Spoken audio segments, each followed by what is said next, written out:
You're watching Global Trade This Week with Pete Mento and Doug Draper.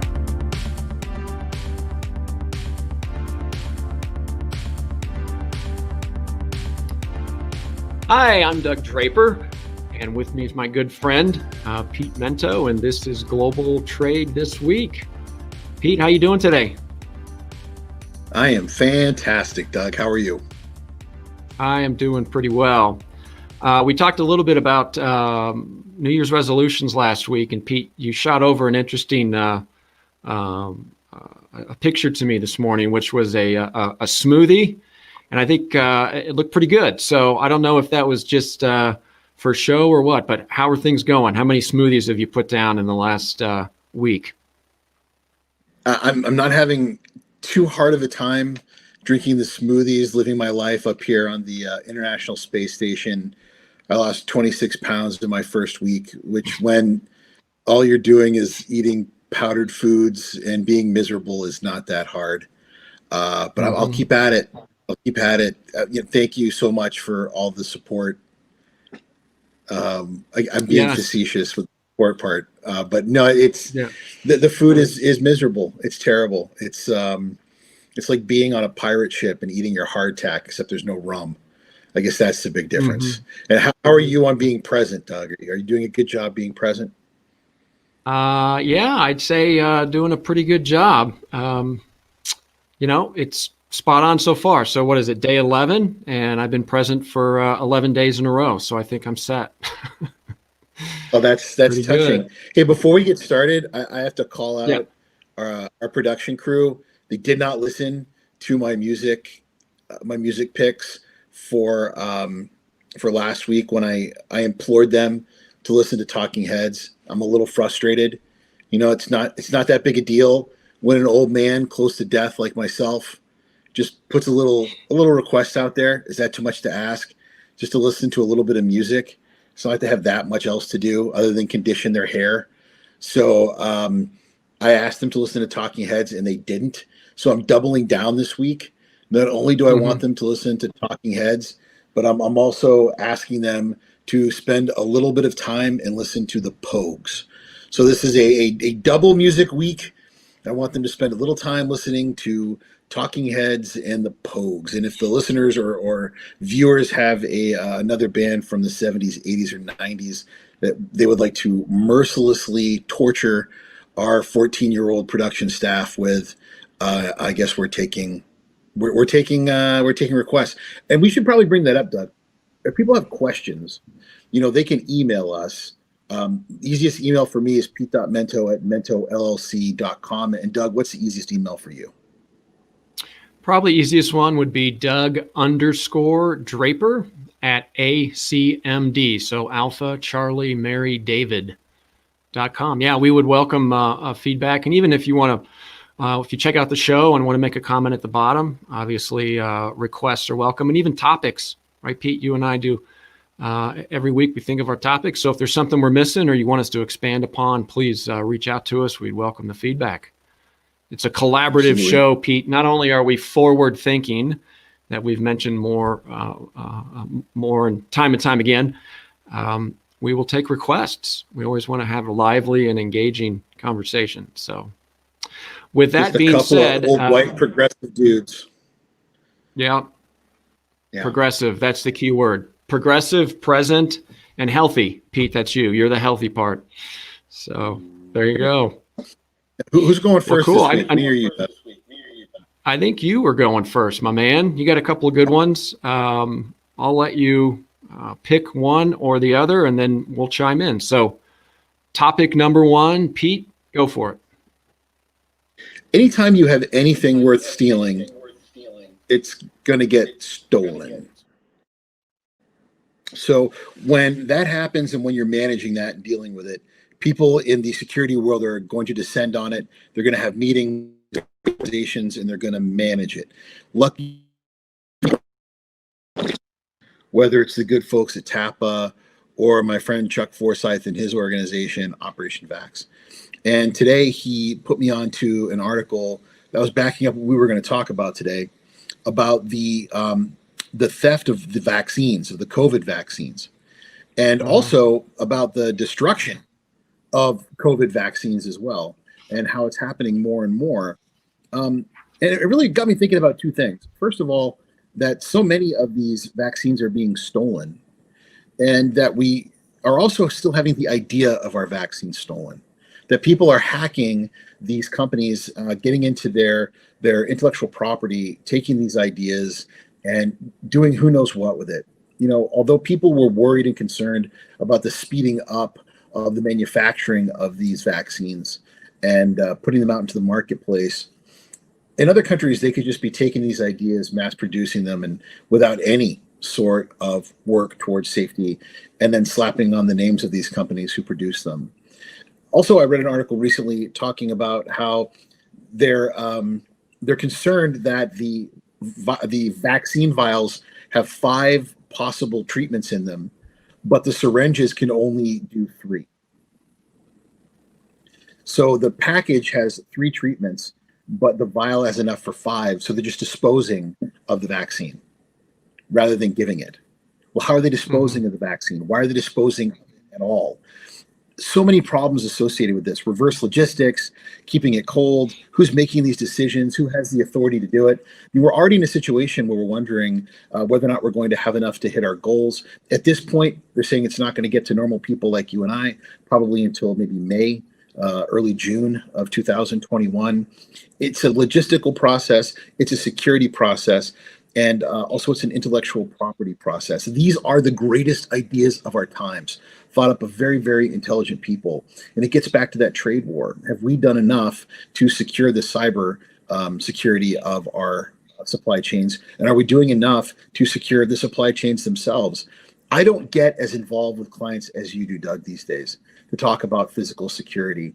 What's going on with the people that you talk to these days about physical security? Are they engaging with you as heavily as they did after 9/11 with regards to this stuff? Yeah, specific compared to 9/11, I would say no. To be frank with you, I think it's superficial a little bit. Hey, more cameras, more guards, more fencing. I think the physical security is probably there. I think we're behind. I think a lot of folks are behind or don't really understand the impacts of the cyber aspect of it. And to be honest with you, I was not thinking of that when you and I were chatting a little bit earlier. So to answer your question, I think the physical security was paramount in 9/11, so people responded to it. I think the cyber security is so new, or it's hard to get around the concept of what all that means. Is that there's some cutting edge out there that's going on, but for the most part, people focused on physical security. You got the rings and all the Vivient and all these different things you see as a consumer. I know that's not the same thing, but that's the mental mindset that's being driven out there, is secure your stuff, and not really understanding the ability and the potential of a hack or a malware type of situation. Yeah, and if I can piggyback that, Doug, because I think that's kind of where my head was going, and I didn't really know how to set it straight until you said that. Wearing masks, washing your hands, social distancing, that's a preventative measure, And I remember when I first went to Asia and I would see people walking around with masks on, I think to myself, well, that guy looks like, an overprotective schmuck. And now I get it, it's preventative. What's the line? An ounce of prevention is worth a pound of cure. I think that when it comes to supply chain security, what people need to understand is the prevention is the most important part. That ring, there are actual studies that show that when people see a Ring doorbell on a door, thieves will overwhelmingly not bother with not only that door, but the doors around it, because they know that it's videotaping them. And when it comes to supply chain security, there are so many preventative things that people could do, but they simply don't. And they're not that expensive. They're just not focusing on it. So I think when it comes to the supply chain stuff, we're going to eventually see, as insurance companies and other folks that do put downward pressure on pricing, having expectations for more preventative measures. And I think it's only a matter of time. Yeah. Right. So that was my first topic. Oh, sorry, Doug. Go ahead. No, I was going to say that, whenever you're talking about the cyber aspect of it, I'm just going to give a very basic rudimentary example, but there's hackers out there that could prevent access, right? to the actual vaccines and say, hey, I have control over 10,000 doses of the vaccine. You owe me $1 million or I'm not going to release them. Or I've held, not necessarily physically holding them, but enabling them that releasing, in a malware type of environment, because there is data that flows with the movement of these goods. And if you can control the data, you can control a lot of things. So I think that's a big one that people are like, hey, is there a guy going to steal it off of a truck? Yeah, maybe.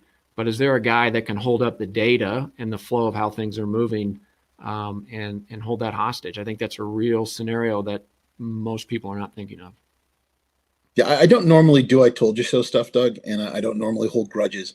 But there was a very senior kind of celebrity-esque guy that at a TAPA meeting after I talked about cybersecurity in 2007 told me, you read too many spy novels, kid. You need to relax. And someday we're going to have trade shows again, and I'm going to find this guy, and there's going to be I told you show based on what happened with the SolarWinds thing. So I'm hoping I've had enough cocktails in me to really sling one at him. But hit me with your first topic, Doug. All right, this one may be a little controversial, right? But I'm gonna throw it out there because that's what we like to, stir the pot a little bit. But I'm kind of throwing the argument out that supply chain and logistics as a whole is pandemic proof, meaning that it is it hasn't really been impacted that much by the pandemic, and we're in a good industry on lots of different levels that haven't been impacted to the level of some other industries out there. I mean, truthfully, I think that the folks I know in the LTL world, the ocean freight, the air freight, all those people are still employed. There's a lot of service and peripheral services provided around those industries or that industry that haven't been impacted as well. So what I mean is, let's just keep it real simple. E-commerce, absolute explosion, right?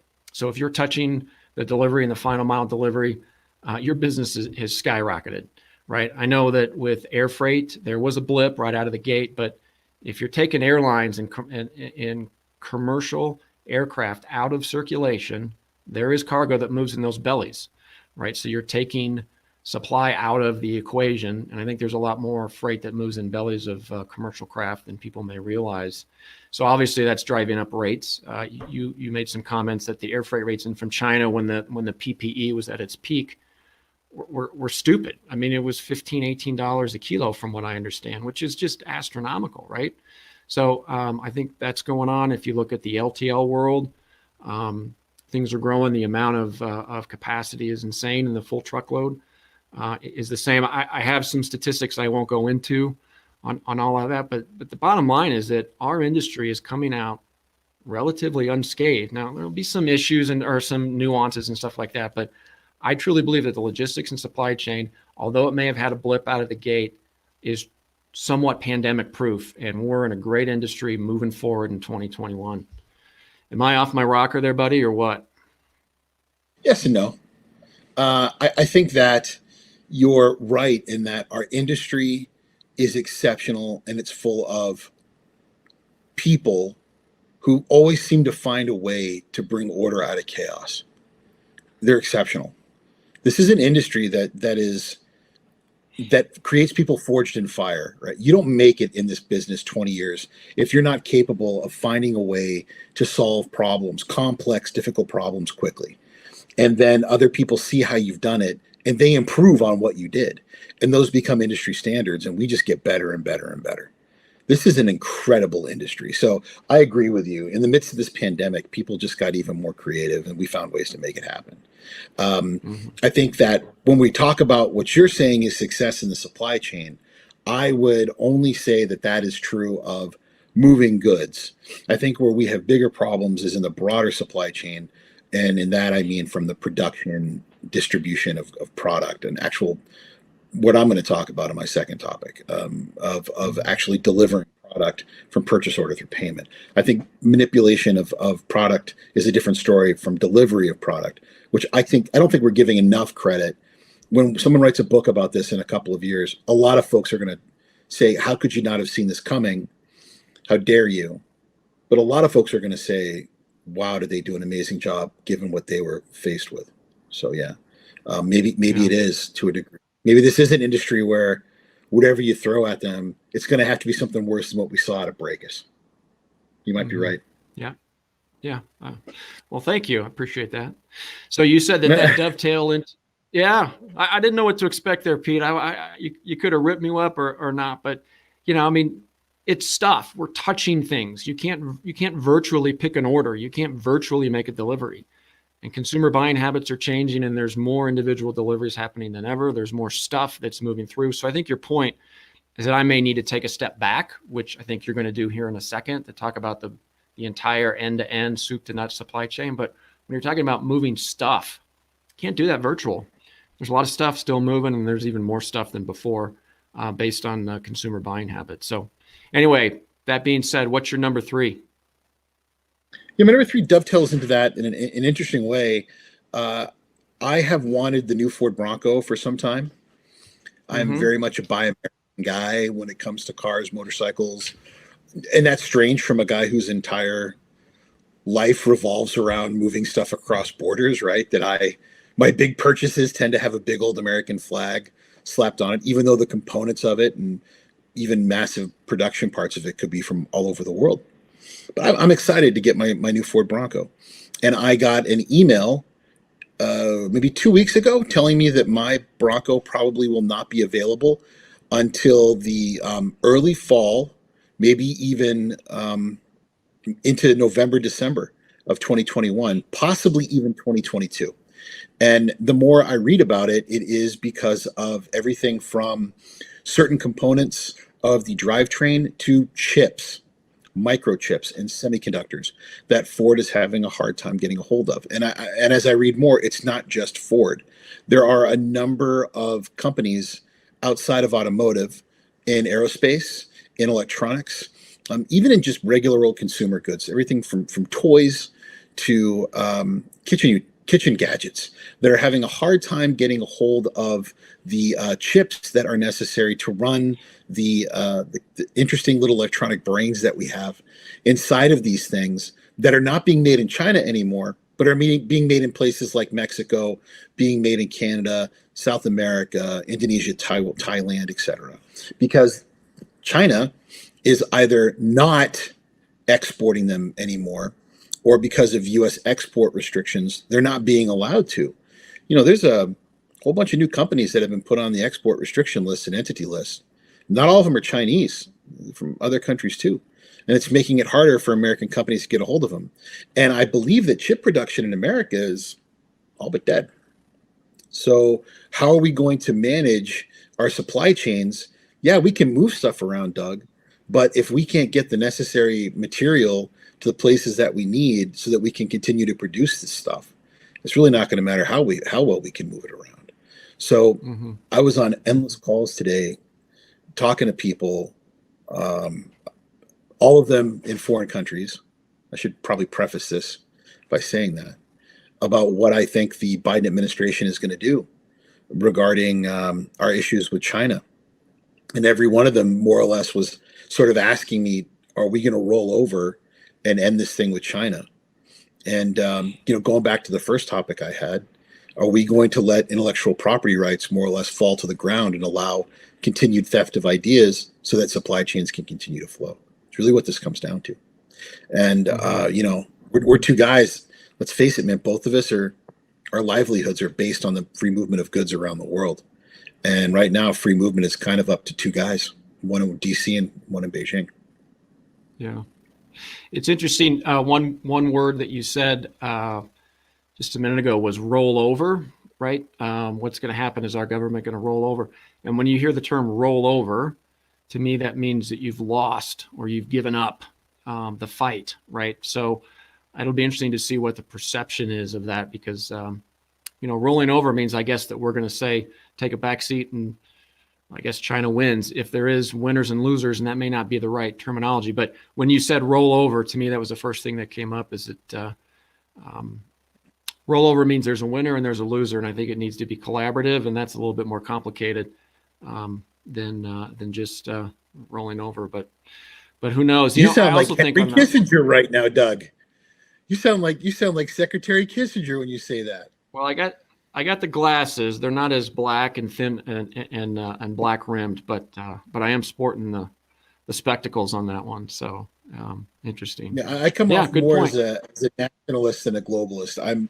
I'm very much concerned that so the attitude right now is, are we collectively more concerned with the growth of globalist corporations and their global desires, their global desires to continue financial growth? Or are we more concerned with the nation state's ability to control technology for the growth of employment of its citizens and national security? Because those two things, unfortunately, they have to be controlled. And if we allow these technologies to be co-opted by other nations, it's no different than allowing national secrets to be. I mean, honestly, some of these technologies are equally as dangerous as military technologies. So it's, thank God I am not on a list of people who have to make these decisions.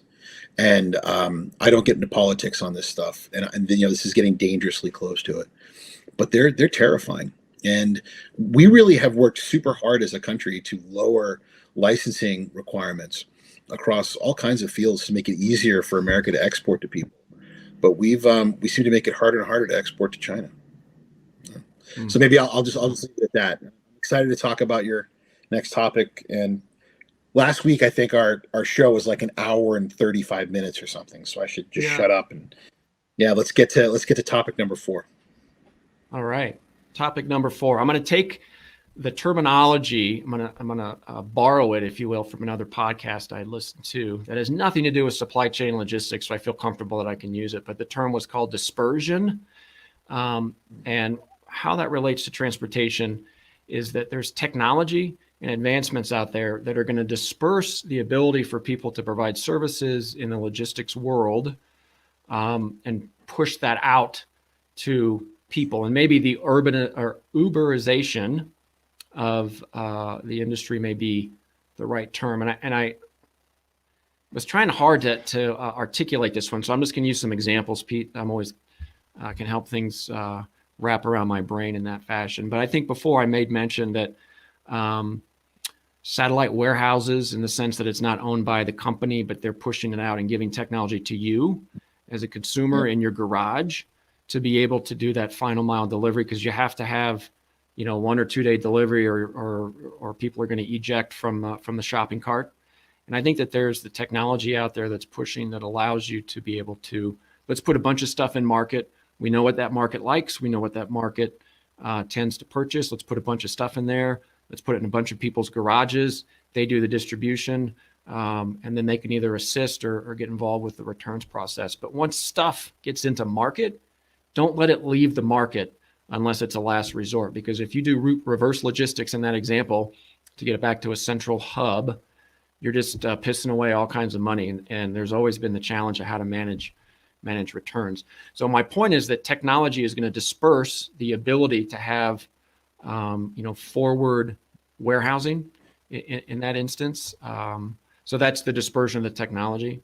I think that the concept of crowdsourcing deliveries is going to continue to grow. I mean, you saw that this year during the seasons with UPS primarily. I think that's going to grow. And then the other piece I think is going to be software as services. There's always a subscription mentality out there. If you look at how many different services are subscription based, whether it's Walmart or Amazon Prime, and the ability to have a subscription to eliminate some of the transactional basis, I think is going to grow. The example I give with that one, Pete, and you can crush me on this one because this is more of your realm, but what if there was a clearinghouse for customs brokers, right? So you are a licensed custom broker, and there's a platform where you can log on and say, I'm really good at doing household goods, because those are a pain in the ass for customs clearances. And here's my contact information. Here's my number. And I charge $150. If you want to use me, let me know. And I click on you and I use you to handle that entry. And then I'm off. Or let's say, you know what, I'll pay you $1,000 a month because I have X number of entries and I don't want to mess with it. And it's a flat fee and I can go from there. So my point is that there could be a clearinghouse for brokerage, where it's more transactional and it's more of a subscription-based type of service. So That one's a little out there, but I wanted to get your take, maybe not on that example, but the concept of how subscription-based services would work in the logistics arena. I don't know if you have any thoughts on that. And if you don't, tear me up on the customs brokerage piece of it, because that's a little out there. Let's take a couple of bites at the apple here. So first, the continued Uberization of freight. I think it's inevitable. And the reason it's inevitable is because the power dynamic is incorrect right now. So Uber and Lyft are really ripe for disruption. And the reason is the power is in the wrong hands. It's in the hands of the technology provider, who is able to give visibility to the people who are willing to give the service. But the people who are willing to give the service have all the power. They've got the car and they're willing to do it. The fact that there's only really two pieces of software and you can work for either one is a tad bit ridiculous. And if you ever get in the back of an Uber or a Lyft driver's car and say, what do you think about these two services? If you've ever had one of them say, oh, they're terrific, please email me at pete.mento@mentollc.com. All of them complain about how they're paid, how little they're paid, how it's a constant battle to get what they feel like they deserve from the services that they're working with. I think it's only a matter of time until someone comes up with a better model. I read a work paper once from a young lady who, I think it was at MIT, who said she will be shocked at some point if one of these automated car services, or if one of these organizations like, say, Tesla, doesn't come up with a software application when you buy a Tesla, that, Tesla rideshare, where the person who owns the Tesla is in the Tesla and you help to pay off your car by sitting in the car, and it goes and picks a person up and you sit in the car. Eventually you don't even sit in the car. That car is going to take someone from place to place, and that's part of how you're paying off the car. I think that's brilliant. So I do believe that cargo falls in line with that as well. The problem I have right now is that industry is wrought for disruption because the drivers have the power. The drivers right now have all the power because the drivers are saying no to everybody. The drivers are jacking up prices because there aren't enough of them and nobody wants to do that job. So if they can find a way to conglomerate their power into one place, which they've been unable to do because of union restrictions, well, could they do it with technology and not call it a union? Which leads me to your second question about customs house brokers. I put up and you guys can go on my LinkedIn and look at it, a very controversial post where I said there are less customs house brokers in America than cardiac pediatric surgeons.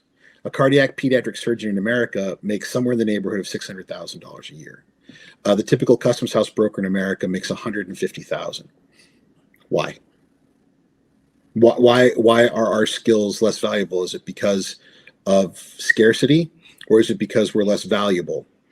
And that's an excellent question. Now, if you want me to be heartless and say that saving children's lives is less important than saving economies, well, there's a fun conversation to have over a bourbon sometime. Because I will argue with you that each and every single piece and instrument and medical device inside of that room doesn't get there unless a customs house broker makes the entry. And that's a conversation for another time. So I suggested that customs house brokers unionize.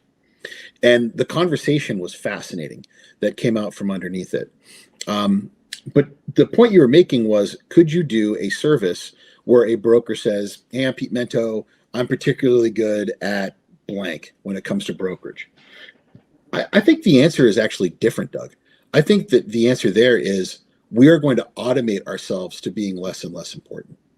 I think a broker is going to end up creating systems where I would say, hey, Doug, you have access to my system, where I will put my license on the line that the system is doing a good job. And I will audit a representative number of entries a month. I will ensure that it was done compliantly, but you've got to give me the harmonized codes. You've got to upload all of your documents. I'll have OCR technology make sure that it's going over all the documentation. I'll have bots upload all of your data into the entry, but it's self-serve, bro. You put your data in, the bots put it in my system, and then it spits it into customs, and then I'll send you all your docs. I'll do an audit to make sure they're right. But as long as I don't have to classify anything and there's no new information, you put the info in, I'll send you the info out. It's $1,000 a month. And as long as there's no real problems, don't ask me for any info. I won't give you any. I think that's actually possible. And I think that, and by the way, for all of Flexport's innovation, they're adding value to an automated process. They're adding value to a purchase order through payment scenario. I don't think that they're trying to strip value from what I've just said. They're trying to add value from purchase order through payment, including banking, purchase order management, vendor management. I'm like, nah. What's the least amount I can do and still get a check from Doug? That's what, and somebody out there is going to come up with an answer that does that. And I really hope that I'm retired by then, because I've been able to make a pretty good living with that license. The other thing you were talking about with like a monthly fee to move cargo, there's got to be a way to do that. Your issue is going to be in fluctuations in the price of gas. If you can have an Uber pass where you pay a certain amount a month and you can move a person a month, there's an economist that's figured out what that is, man. So why can't you do it with packages? Yeah. So I do think there's a world for it. Sorry, go ahead. No, finish up what you're going to say, and then I'll chime in. I think there's a world for it, and I think it starts at packages, and I think it starts at intra-city movement of small to medium parcels, and then it moves its way up. I think that we've gotten so good at understanding the cost of moving things that if the consumer is willing to buy it and take incremental costs based on surge capacity, it's possible. I'm wondering who knows their supply chain so well they're willing to bet on it. I don't know the answer to that question, but I like the idea of what you just said about the local. Start small, controlled.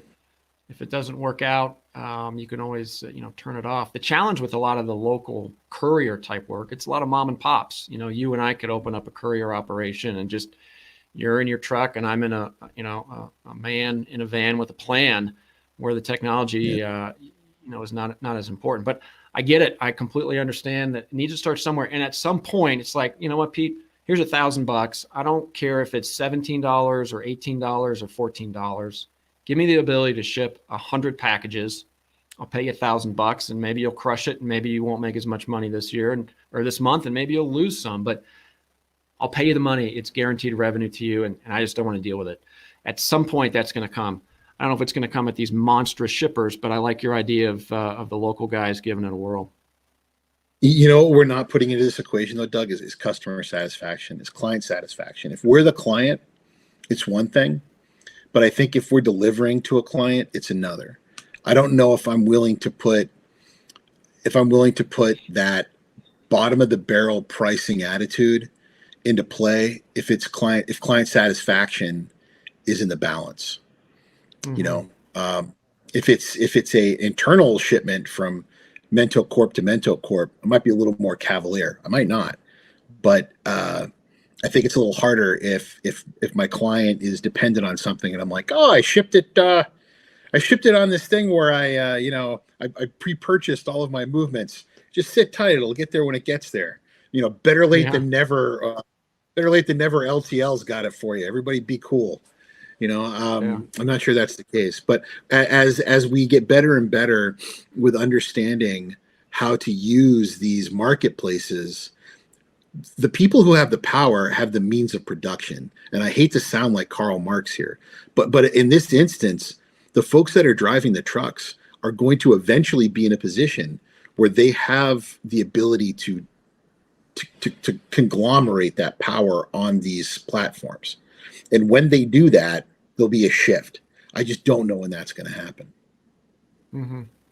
Well, that may be a good one to drop out to our audience, right? I mean, we kind of, Pete and I are talking about the concept of it. So if anybody out there listening to the show has any comments or feedback, drop us a line, send us a link of what's going on out there related to software service and the logistics industry. So Pete, that's all I got. That's all I got on that one. And those are my 2 for the week.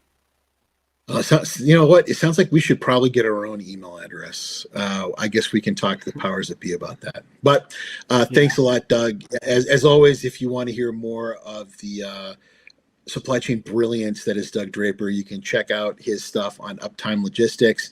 If you're looking for something to help lull you to sleep, you can always check out my podcast, the TradeGeek podcast. I'm Pete Mento, and as always is my friend Doug Draper. This has been Global Trade This Week, brought to you by our friends at, oh gosh, did I almost screw that up at the Cap Logistics? Oh my, I almost said TradeGeek Logistics. That would have been the greatest thing ever if I could have actually created a brand new logistics firm right here at the end of the podcast. Cap Logistics. And of course, our production team back in Colorado, who brings us together to you every single week with terrible taste in music, but incredible taste in hair care products. We come to you every week live with a collection of topics that looks into issues regarding international logistics, transportation, economics, and trade. We try to consider what is going to happen rather than what was happening and what is happening. And we're very excited to have you with us, and we can't wait to see you again next week with a new slate of topics. Have a great week, and we'll see you again soon. Thanks, Doug. You got it. Well said, Pete. Take care.